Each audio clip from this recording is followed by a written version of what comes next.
No man is more professional than I. I am a 1% man. I am not above or below any man. I'm training my mind. I'm building my body. I'm connecting to my soul. I'm investing my money. Welcome to the 1% Man Podcast. Let's go, go, go.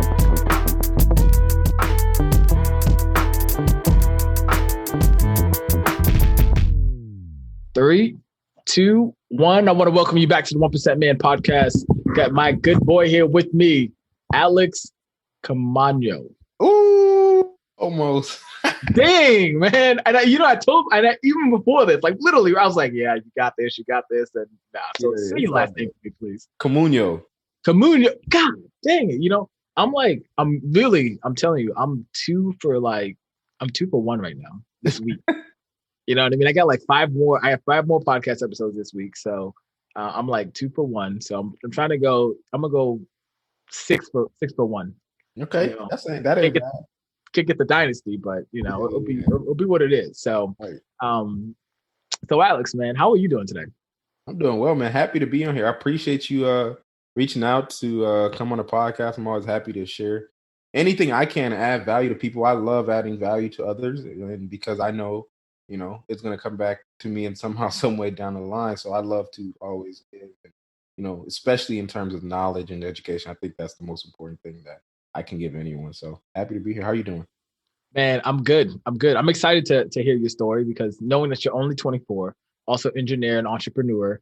And I want to understand a little more before we even dive deep into real estate and everything. I want to know a little bit more about your backstory. But before, I want to ask you 3 questions so the listeners can get to know you better. Is that cool? Of course. Okay. Knowing everything you know right now, if you had everything that you knew right now, what advice would you give your 18-year-old self? Ooh, I love that question because I love to go back and look at things and say 2020 hindsight. Right? But me, 18-year-old me, you probably couldn't tell that dude anything because he probably thought that he knew everything in terms of like what he wanted to do in his life. But I would have just told him, man, things dream a lot bigger. Dream a lot bigger than what you think you can actually accomplish, right? Because I think one thing that limits a lot of people is the fact that they don't dream big enough and they don't think like it's kind of like the whole principle of Grant Cardone 10X, right? In terms of whatever you're thinking, think 10 times bigger. And I always thought, I just want to be wealthy. I never necessarily knew what that meant. I just said, I just want to be rich. I want to be wealthy. Whenever I was 18 years old, that's all I said. But it's like you don't even realize, man, you can have so much more than that. And in terms of like being able to give back and in terms of what you can have as well, you can have so much more and it's so possible. It's so attainable. You just have to think about it and dream about it. Because I can tell you, if I would have known that would have known it, I probably would have started investing in real estate in college. Just based off of that. Because, you kind of, there's self-limiting beliefs thinking, oh, I can't invest in real estate. I'm only 18. I'm only 19. I can't do that. That's for wealthy people. So true. And now we got 18-year-olds, having multiple properties, you know what I'm saying? And also think about this as well as yourself, being 24 with, I believe you have more than 3 now, but I think you have like 3 rental properties and you completed 6 flips already. So, I mean, that's a big deal because you know what I mean? Especially being a Black kid, African, you know what I'm saying? 24 years old, what the expectation and the standard for being 24 and doing that, it's not saying it's not there, but it's not common. Yeah. Right. In our community, especially as well. So I love your breakdown for that. And question number 2, if you had to be an expert in another space besides real estate, what would it be and why? I would probably say tech, in terms of being able to code. Number 1, I think that is a very, very, very, very valuable skill to have today for anybody. And it's something you can teach yourself, something you don't have to go to school to learn, because obviously that's where the world is moving. We're in the middle of a digital revolution, right? It's been happening since the 1970s. And now we're like in the cusp of what we call the information age, where, you can make money online just by selling information. Information is accessible everywhere. Those kind of things are, it's a lot more prominent. So I would say tech primarily just because when you have the skills in tech, you can do anything. There's not anything that you are limited to do. You can create any kind of company in any kind of industry. So I can be in real estate tech. I can be in, tech for the cleaning business, tech for the trucking business. I can be in tech for any industry I want. If I want to be in the food industry, tech, and it's going to, pay incredibly just based off the fact that, tech just pays well. So I would say tech, just having a expertise level of knowledge in tech can pay so many dividends. That's why I think everybody should have some sort of knowledge in that realm. I think that's great. And I love the way you broke that down, and not just breaking it down, but explaining why. You did a thorough example. You did a very thorough example. So yeah, you know what? I kudos to that. I'm with you on that. I like that a lot. So last question is, what is one value you believe all men should learn to make it a better place for everyone? I feel like I'm hitting you with like, jab, no jab, just all hooks right now. Yeah, I wasn't expecting this. I love it though. I love it right off the bat. Man, one value, and I'm so big on this, especially for young men between the ages of 18 to 24, really. I'm so big on trying to educate them on some principles that are like, I think, very foundational, that are super important that I didn't really learn until the last couple of years. But to answer the question, I think one thing in particular, I think all men should know is, man, I mean, I don't want it to be so broad. But I think one thing that is very important is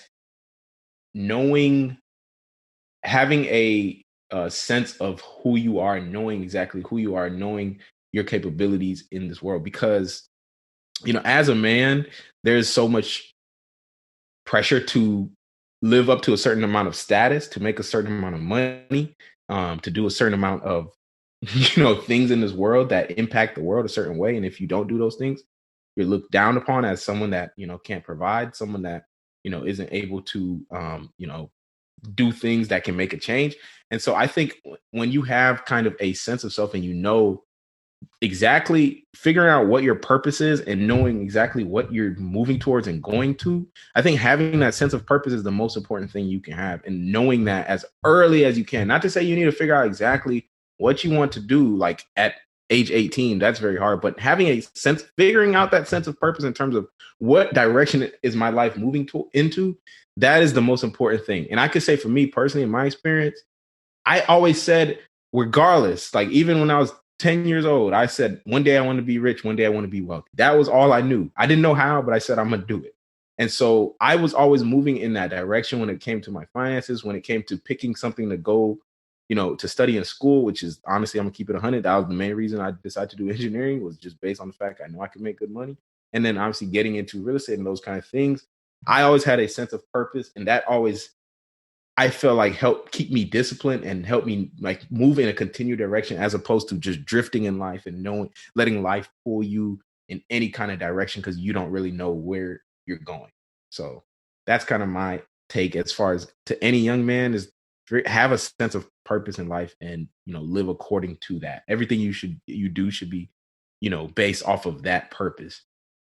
I love that. I love what you said, really about knowing yourself. I think it's so important because I think today's age with Instagram, with Facebook, we're facing, and like you said, the information age, where there's so much information coming at us as men, and we have to know how to decipher, okay, what's for me and what's not for me. And also sometimes we got to be like, what do I want and who am I going to follow? Because depending on who you follow and what you're watching daily, it's almost like, people, Les Brown says, wake up in the morning and, listen to motivational tape.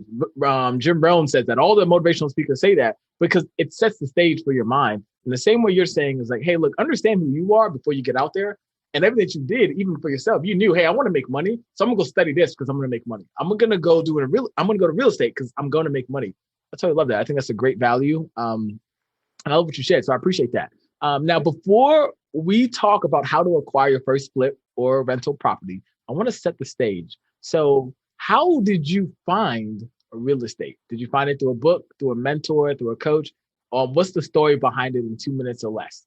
Okay, 2 minutes. So when I was younger, and I always say this jokingly, kind of, sort of, but I was probably the only 15-year-old boy that was watching HGTV in school, right? just based on the fact that I always saw, watching those flipping shows and stuff, like, man, they're making a lot of money. And it was always cool to me to like see, how they were transforming these houses. That was another reason I got into engineering, because I love that whole aspect of creating something out of nothing. And so what happened for me personally was I always had like that itch for real estate, just based off of that, knowing I could make money in it. But then I read Rich Dad Poor Dad in August of 2017.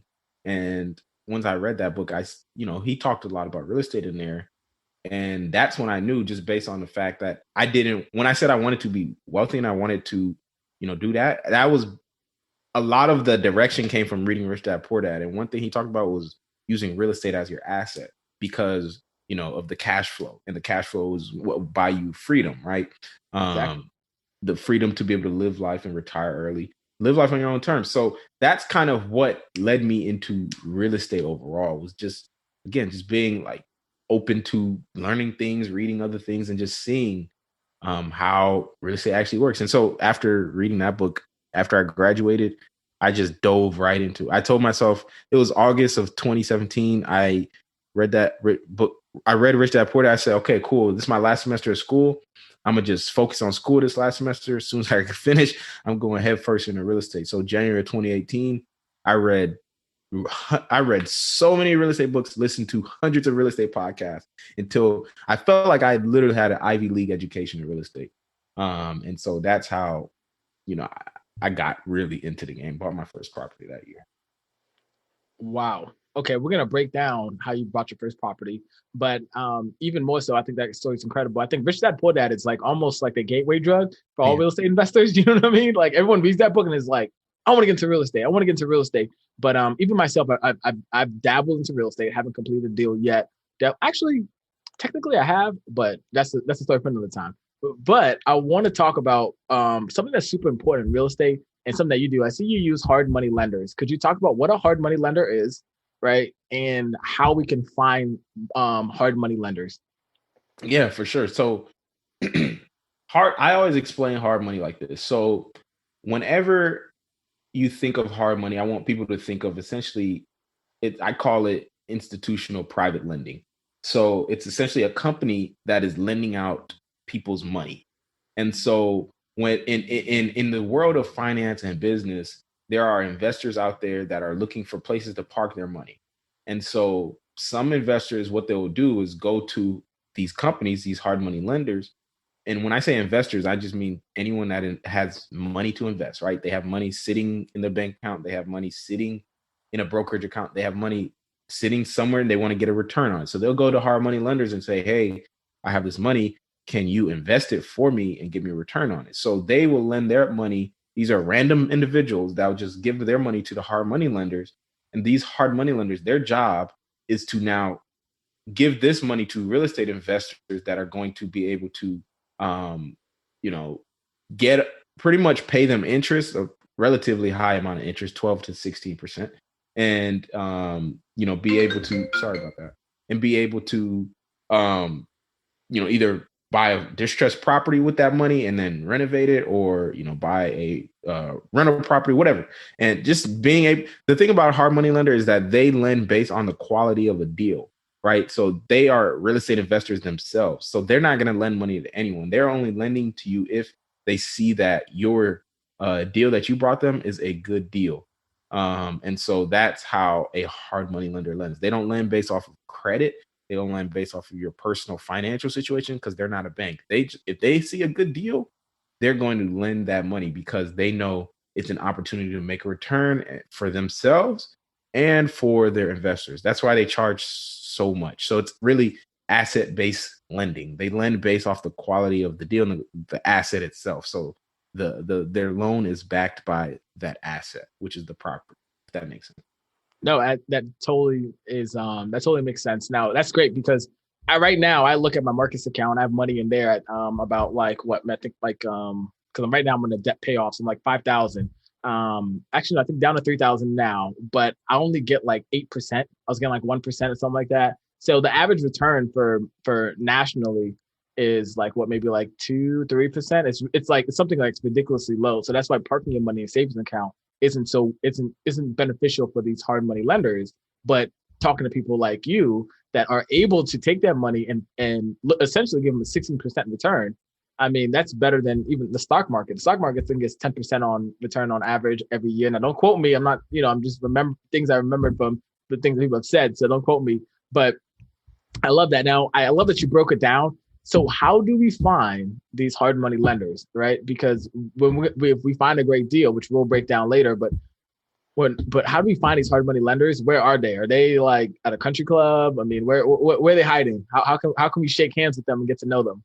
Yeah, so the hard money lenders are really easy to find. So I always tell people, look, the number one way to find hard money lenders is literally just by Googling them in your area. Because the thing about them is, people got to understand, like, these are companies, right? They are companies they have marketing budgets, they have marketing teams, they're advertising, looking for people to take their money. Their job is to go find people. So in order for them to find people, they have to market as well. So they have ads, they have those kind of things. So you got to understand, they're operating as a business. Their business is essentially, right? And so literally it's as simple as Googling.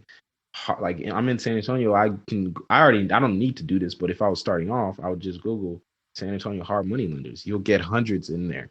Now the thing is, since they're technically private companies, right? It's their private money. They can lend on how they want. They determine the terms. So I always tell people, you might have to talk to 20 to 30 hard money lenders to find the terms that based on to get the deal done in the way you want to do it. That's just, might be the situation. So hard money lenders are real easy to find. It's literally just Googling them, or even going to the Facebook groups, local real estate investing Facebook groups, and typing in hard money lenders in the search box. You'll see people advertising their companies. There's small hard money lending company. The thing is, anybody can start a hard money. I can go start a hard money lending company if I have relationships with investors that want to lend me money. I would just now my goal, as if I'm now the company owner, I need to figure out how can I get these people's money to work. I need to find people that can invest it. So I got to market to them. And so it's really that simple. It's really that simple to find hard money lenders. There's no trick. There's nothing to it. It's literally, Googling or getting references from other people in your local area that are investing in real estate. That's why networking is so important, because you can cut out, like I said, if I had to talk to 30 of them, I can cut that part of the step of the process out. If I know other real estate investors in my market that have done deals and they've used hard money, they will have no problem sharing with me what hard money lender they use and what terms they gave them, because it doesn't hurt them in any way. So hard money lenders are everywhere, though. Super easy to find. Now, the terms that you want, that might not be as easy, but the hard money lenders themselves, they're everywhere. I love that. So what terms do we want? Does it depend on each person, or is there like a standard term that is super favorable that we're looking for? Yeah. So in terms of the terms, it really is. I always say this, look, it doesn't matter. This is my personal take. It doesn't matter the term they're going to give me as long as I'm making money. So in terms, okay, so there's two ways to look at that.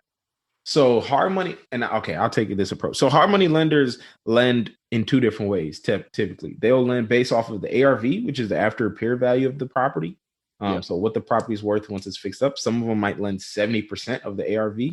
So, for example, I just put a video out a couple of days ago where I was talking about a property that we just bought. It was $255,000 purchase, and it was ARV was 450, so it's worth 450 once it's fixed up. Now, there might be a hard money lender that will lend 70% of that ARV. So 70% of 450 is 315, right? And so with that 315, now I can purchase the house for that 255 that the wholesaler was asking, right? And that gives me 60,000 left. So now with that 60,000, I can renovate the property, right? And so that's one way they might lend. Now, what you see more commonly is a hard money lender lending based off of project costs. So they'll lend, what the one I just mentioned was called LTV, so loan to value. So they'll lend based off the value of the property, which is that first method. The second method is LTC, which is loan to cost. So they'll lend based off of the cost of the project. So in that same example I just mentioned, if the property is going to be worth, or if I'm going to buy the property for 255 and the rehab is 60,000, and they say we'll lend you 90% LTC, let's see, that's 255 plus 60,000 is 315. 90% of that is 284,000. So in that case, they're not going to lend me 100, regardless. If they're lending project costs, they're not lending you 100% of the deal, right? Because they're lending based off of the project costs, right? Because you're going to tell them, they have to know how much the rehab is going to be, and they have to know the purchase. So that's the more common way you'll see. Now, it used to be a lot more. I would say 2 years ago, you saw a lot more of them doing ARV, but a lot more of them do LTC now. Meaning now, in that case, you have to bring some money to the table, right? So in that, if they're lending 90% LTC, that means I got to bring 10%, right? And so if that's the case, that's when I go to private money, right? That's when I use private money to get that other 10%. My goal is to never use my own money. I don't want to use my money. I want to use other people's money because I know I can. So that's when I go to private money to cover that gap of that 10%. Or if they're doing 85% LTC, I might need to cover that 15%. Does that make sense? Yeah, that definitely makes sense, and I definitely love that. And I'll even link to videos in your YouTube show as well, so that way people, if that can break it down, so anyone needs to see a visual of that. Yeah, You know what I'm saying as well. But I totally I'm rocking with you on that one. So we talked about the money, which is okay, great. People have found the money, they know where they're gonna get their money for the property. I want to switch over is okay, now how do we acquire a property? So how do we go? What's the best way to go find properties? I've heard a lot of methods, but what is your method? Do you think is the best way? Someone completely starting out, what's the best way for them to go from not knowing about any properties to actually getting their first property, just one property? What's the best method? Yeah. So the number one thing I want people to understand is that in this market right now, as we're recording this on April 15th of 2021, it is very hard to find a deal on the MLS, meaning on market. It's very hard to find good deals on market. You might see deals. And when I say a deal, you got to understand when you're buying real estate as an investor, we only buy distressed properties. We do not buy move-in ready properties. Can you break down what a distressed property is? Because I think not everybody is as at that level that you're at. So please break down what's the distressed property when you say that. For sure. So distress, when I say distress, it means it's undervalued.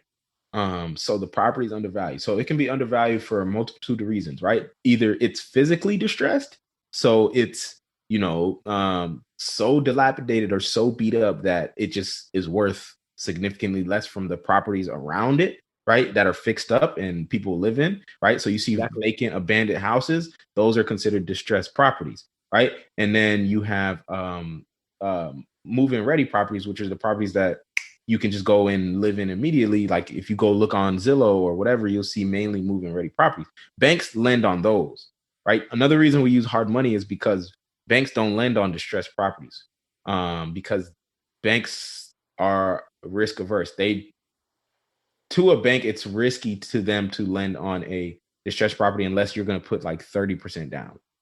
So we avoid that altogether. Now, but yeah, to answer your question, distressed property is either physically distressed, and number two, it's owner distress. So the owner could be motivated to sell for any reason, whatever. He could be in pre-foreclosure. It could be an inherited property. It could be tax liens. It could be code violations, whatever. It could be a absentee owner, meaning it's a owner that doesn't live in the state, right? Whatever reason, they're just motivated to sell this property, and they're willing to sell it at a discount because of that motivation.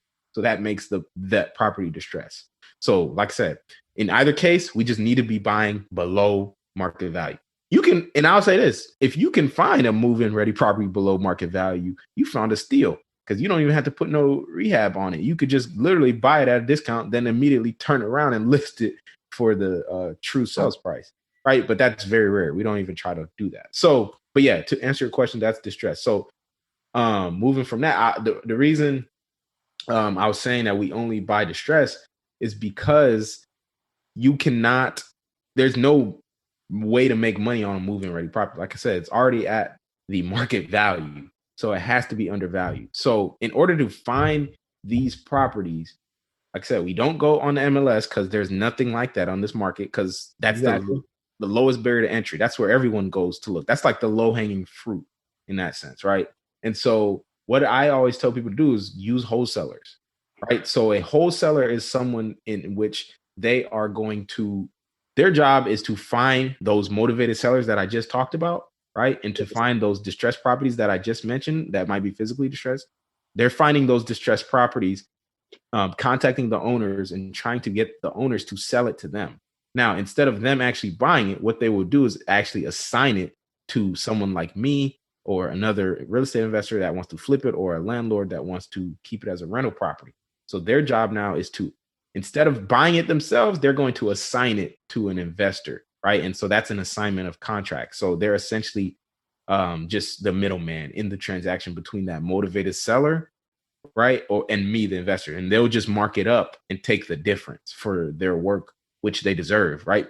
The reason I say we go to wholesalers is because what they do is a lot of work. The things that they do to find those properties, it's a lot of work. And that's a whole job in itself, because that is like the lowest barrier to entry in real estate. When people want to get into real estate, the first thing a lot of people, once they learn about real estate investing, first thing they try to go to is wholesaling. So that makes it extremely saturated trying to, make money in wholesaling. So I always say, instead of you trying to go to wholesaling, and this is if you want to wholesale, that's fine. And you just want to make that money off of that, that's fine.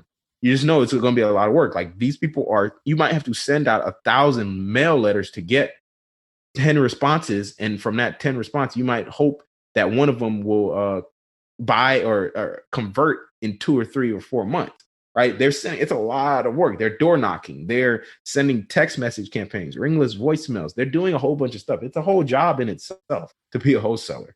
You can make good money. Yeah. So that's why I say we go to wholesalers. So they do all that work. They'll take their fee. And remember what I said too. It doesn't matter how much I get charged. It doesn't matter what fee they take. As long as my numbers say I'm still going to make my money, I don't care. Everybody can eat. The hard money lender can eat. The wholesaler can eat. And I'm going to eat. Everybody gets Everybody eats, Sonny. Everybody eats. Right. And so that's why I say that's the best method, because there's so many wholesalers out there. Why would I go compete against them? I might get a $10,000 extra profit if I'm gonna flip the house. Big deal. I'd rather let them take that 10,000 and me, have my time to be able to spend that time, actually finding, looking at more deals, analyzing more deals instead of sending out letters. So that's how you find. So I love this. So we know how to find hard money lenders. We're going on Google, we're typing in hard money lenders. Like, I'm in DC, hard money lenders in DC, find a company, boom. I'll go to them, I ask them, hey, what kind of property are you looking for? Boom, okay, perfect. Now I'm going to go find wholesalers, right? And the wholesalers everywhere, because I definitely know. And if you go on a Facebook group, you can find a whole bunch of wholesalers. You can just type in real estate groups in whatever city you're in, and I'm sure you're going to find thousands and millions of wholesalers. Even on Craigslist, there's wholesalers everywhere. Okay. Now, we look at a property, the numbers are great, all that stuff, right? And I'll probably link a YouTube show where you talk about numbers and like breaking that down. But I want to talk about fix or flip or rental property, right? When do we know we should fix it? When should we fix and flip a property? And when should we leave it as a rental property? Yeah. How do we know on the two? Yeah, I love the questions you're asking. You're asking great questions. And I think the one thing I always tell people is, when it comes to whether you should flip or whether you should rent, it number one depends on your goals, right? Number one thing, it depends on your long-term goals. Because for me, and I always talk about this too, my goal is financial freedom. I didn't get into real estate to flip houses. Yeah, I can make 50,000 on a flip. But that means once I stop flipping, I don't make any more money. So my goal is financial freedom. How do I get financial freedom? It's from cash flow, from properties that are paying me every single month. After I pay all the expenses, I can live off of the difference, which is known as a cash flow. Income minus expenses is cash flow. That's the money you can go blow on whatever you want, or you can use it to give you early financial freedom and retire early. And so that's why I say my goal is always that. So when I got into real estate, I said I wanted $10,000 a month in passive cash flow from my rental properties alone. So in order for me to get $10,000 a month, I said, cool. I know generally when I first started, this isn't really as much the case now, but generally a rental property is just for easy numbers. Let's say can generate per door $200 per month per unit in one property. And that's cash flow, right? So after all your expenses are paid after the rent, you should get left with $200 as a rule of thumb. So I said, okay, if I need $200 per door, I need 50 doors, right? I need 50 units. I need 50 people paying me rent every month so I can get that $200 and get my $10,000. So I said, cool, how can I get 50 units? Okay, I could go get 50 single family houses. I could go get 25 duplexes. Okay, maybe I can go get a 50 unit apartment complex, right? Cool. To me, I really want a 50 unit apartment complex. I don't want to have 50 houses. I don't want to have 25 duplexes. Some people might, and some people succeed in that. I personally don't want to do that. So I said, okay, cool. I'm gonna get a 50 unit. How can I get a 50 unit apartment complex? I'm probably gonna need like, I don't know, $1 million liquid, right? $1 million in cash to put down on that apartment complex. So I said, cool. Okay, if I need $1 million, how can I get $1 million in cash? Okay, I could go and save at my job. Obviously, we're not going to do that. I can go flip 10 houses and make 100,000 on each. That's a lot more viable, right? You could just change the numbers. 20 houses make 50,000 on each, whatever. So I said, cool, that's what I'm gonna do. I'm gonna go flip houses until I get $1 million liquid, right? So that's how I got to what I'm doing now. So right now I'm flipping houses for that reason alone. I don't flip houses because I like the cash. I don't flip houses because I like flipping. Flipping is a job, right? And I'm not saying this to discourage anyone. I'm saying this to say you got to know your goals. My goal was never to get in here to make a lot of cash. My goal is to get in here for financial freedom. I'm looking at the long-term vision. It's chess.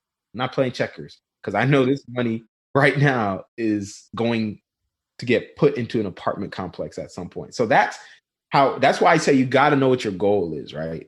And that's how you can determine what you should be doing. So I know for me, I don't necessarily need to be finding. I started off doing the rental properties because I was just happy to be in real estate starting off, right? And I was also house hacking and stuff too. I didn't necessarily know what my strategy was, but now I find my strategy. I'm just flipping now.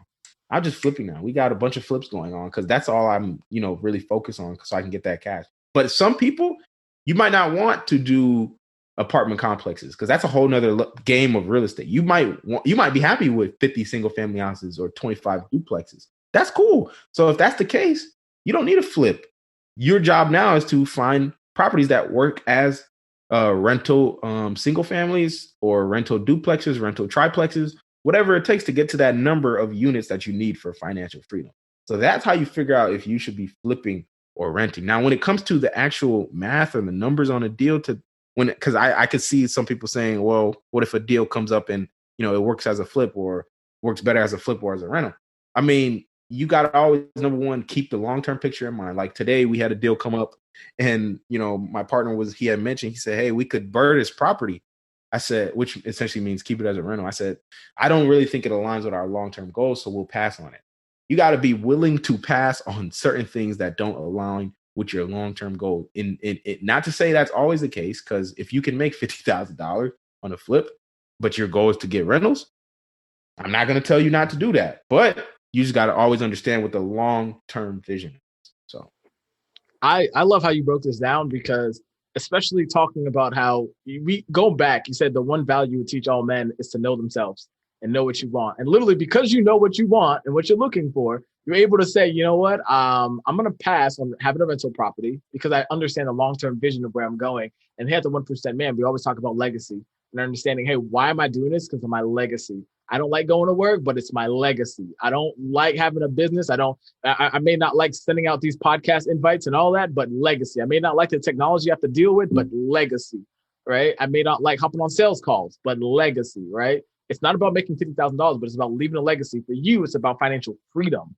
And that's what I love so much. So, but tell me a little bit more about your podcast and why people should listen, especially the people that are like their ears are churning and burning and the sensation of saying, I really want to get into real estate investing. I know this, if this gentleman, Alex, is 24 years old and he's doing it, okay, how can I do it too? Talk a little more about your podcast and why you should listen to it as well. Yeah, man. So first of all, I think, we started a podcast, me and my best friend did back 2 years ago. It was 2 years, actually, almost to the month. The first episode was like April 30th, 2019, I think. And, the goal was really to start to show people and teach people like, hey, financial freedom is something anybody can have. You can retire early. You don't have to work, as a 9-to-5 slave for the rest of your life, which is, a lot of people hate when I say that or using that term, but look, I'm just keeping it 100. That's what it is. And so to me, I want to show people how to do that by using my life as an example. Like I'm going to. That's why I put out all the stuff and all that kind of stuff as well, because I want to show you. I started just like everybody else. I didn't come from anything. I didn't do anything, amazing. I mean, I graduated college, started working just like everybody else, when I was 21, and I just decided I don't want to do this. And it's literally just because I decided that I'm going to achieve financial freedom. That the reason I'm going to achieve it is because I decided I'm going to achieve it. And so that's the reason that I think a lot of people should be able to relate to our podcast as well, just based on the fact that, our target audience is especially the young group of people, those young minorities, especially that are, in these communities, and, they don't necessarily see people that are looking like them or their age doing certain things, or it's like, oh, you're making money. You can make that money at that age. You can own rental properties when you're 22. You can, you can do all that stuff. You can have a business. You can have all that stuff at a young age. You can retire early. You don't have to work forever. Oh, okay, cool. So we have been able to, I think we just actually released episode 80 today. And it's grown so much. We have a bunch of listeners now, and it's now something in which, we bring on different guests all the time from different industries. It's not only real estate. Because we want to I understand not everybody is into real estate. I love real estate. That's Bay number one. But to me, I know that there's other things that people are interested in. So we bring on people in there from, we had a guy last week. He was in the rental car business. 150 rental cars. Yep. Yeah. Pushman. Yeah. You did your homework. A little bit, Yeah. My team keeps me very much abreast of what's going on. So I love it. So yeah, we bring different people on there from different industries to show people like this is the stuff that you can do. And our whole goal is I always say I want educational and entertaining content. Because I understand, like, I know it's like people, you think about finances and all this stuff, and it's like you just instantly think it might be boring. Like, even when we talk about taxes, I want to make it, fun and exciting for people. I want you to, because I get so excited just even talking about taxes. It's like, man, why is he so excited to talk about taxes? It's because it's when you understand things and the power of it, it excites you, right? It excites you just talking about it, thinking about it, when you know what it can do for your life and for other people. So, that's kind of the passion that you'll hear on our podcast. We talk about all kind of stuff, especially for young men. Goal setting, all those kind of things as well. So definitely, if you're interested, if you like, kind of that self-development and the financial freedom context of conversation, then definitely come listen. The name of the podcast and where to find it, excuse me. Yeah, Money Monopolizers. You can check it out on all platforms: Apple Podcasts, Spotify, YouTube, Stitcher, Google Podcasts, wherever you listen to podcasts. You can check it out. We got the video on YouTube. As well. Love that. Now, also as well is we're big. Something I'm huge on is investing in yourself. I consistently always invest in myself, whether I'm spending $1, $10,000, or $5,000 on myself. But you have a great course that people need to buy. So I want you to pitch this course right now. Yes, pitch it. Yeah. And no, don't be humble about it, but tell them why they need to go spend this money and invest in themselves. So that way they can learn how to acquire their first rental property. Or their first fix and flip. Yeah, man. So the reason I created a course was because, number one, I got so many of the same questions that were like, man, like I said, when I got started in real estate, the reason I learned everything was because I felt like I literally got an Ivy League education based off of the podcast and the things I listened to. So last year when I created a course in September, it was literally, I just did a transfer of everything that was in my brain for real estate and put it into a digital format for everyone to consume. And so it's nearly 10 hours of content of me. It's a video walkthrough content of me literally walking you through everything from figuring out, learning, like I mentioned, how to determine what you should be doing as far as flipping or renting, figuring out how to find deals, putting your team together in terms of your agent, contractor, all those kind of things. And then also how to finance deals, how to buy rental properties with other people's money, how to find private money. I mentioned that briefly. I've raised over $300,000 in private capital from private individuals or from investors in my network. So I show people how I did that. I talk about determining, how to analyze a deal, how to determine whether a deal is a good or bad deal based off of looking at the deal and analyzing the numbers. Because, like I always say, if you don't know that you made money the day you bought that deal, you probably bought a bad deal, because it is very important that you know the math. That's probably the most important concept of real estate investing, because that's the difference between you losing money and making money. Because I have to tell you, I've lost money, because not because I didn't know the math, but just based off the fact that, I talk about my biggest mistakes that I made in there, as to how I lost 30,000 on a deal. All those kind of things that go into finding that first deal, and determining what a good deal looks like. But I will say this: I don't want anybody. The thing about the course is that the course doesn't work unless you do. Like it, I can. The thing about it is, I give you the tools, I give you the information, I give you the steps to take to be able to make it happen. But you had to put in the work. Like it's not gonna be easy. Like now the thing is, you don't have to go scramble for the information with the course. It's all there for you. You just have to consume it and then put this action behind it. And then you can, I promise you can get your first property as well if you just follow those steps and learn about it. But you have to put in the work. So I don't want anyone that's not going to put in the work to buy my course. Because I don't want you in my DMs telling me that this don't work, or going to publicize something or saying something about the course not working. But in reality, it's because you're not implementing it right. So that's my pitch. If maybe I understand, I'm a type of person where it's like I get straight to the point. Some people they don't resonate with that. They want me to coddle them a little bit, but nah, I'm not gonna do that. So No, I love it. That's how I am as well. I think selling is I love selling. I think sales is amazing. Yeah. I love being sold, and I love selling other people into things. So, and I think you did a great job in selling, because you laid it out there. Hey, A to Z, if you want to get your first rental property or your first fix and flip, go buy my course. It's going to teach you everything. So you don't have to spend, 50 million hours looking around. All you got to do is focus on the next 10 hours. I'm going to walk you through. All you got to do is press play, listen to what I say. Then after that, pause it, go do what I say, come back, press play again, listen to what I say, go back and forth until you find everything that you need. And I'm guessing if they need help, they can just DM you and be like, hey, I'm stuck here. Do you mind? And I'm pretty sure you're a nice guy because you answered my DM. So, hey, you know what I mean?